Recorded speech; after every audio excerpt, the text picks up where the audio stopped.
Bonjour.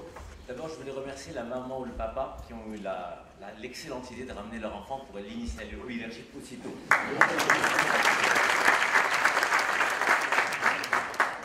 Alors, en complément au leadership personnel, leadership business et leadership créatif et éthique, nous essayons de développer le leadership politique. On initie les Marocains, on les fait goûter dans le sens de dégustation Sophia. Déjà, goûter comment? C'est effectivement le leadership dont on parle, le leadership partage une vision, fédérer des gens autour d'une cause et les emmener vers cette direction. Mais la dimension que nous développons, et je vais vous dire quelles sont les sources d'inspiration, ramène des éléments importants. D'abord, le processus, le leadership politique est un processus qui est censé être auto-entretenu. Il ne faut pas qu'il y ait des leaders, mais il faut qu'il y ait des processus qui font émerger en permanence des leaders. C'est la mise en place du processus de génération, d'émergence de leaders qui est important. Donc le leadership politique dont on fait la promotion est un processus auto-entretenu pour mobiliser des personnes, pour les aider à amener à faire face à des réalités, leurs réalités, de manière très objective, pour résoudre leurs problèmes, pour faire des sacrifices. Parce que quand on veut mener une communauté, il faut l'amener à faire des sacrifices. Pourquoi?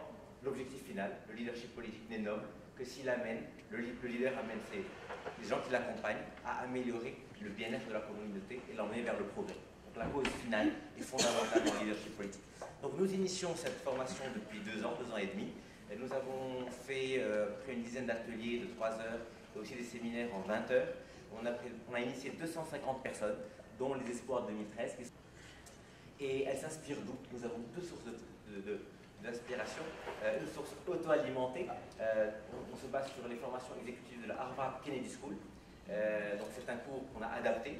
Naoufel Melini vous en parlera tout à l'heure. Il était à la Harvard Kennedy School la semaine dernière. Il va adapter son module également dans le cadre de Tizi. Et un deuxième livre qui est celui de André Consponville, qui s'appelle Les petits traités des grandes vertus. Et on l'a adapté en formation, en séminaire, les 18 vertus du leader. Spécial en arabe, d'Elija et en français.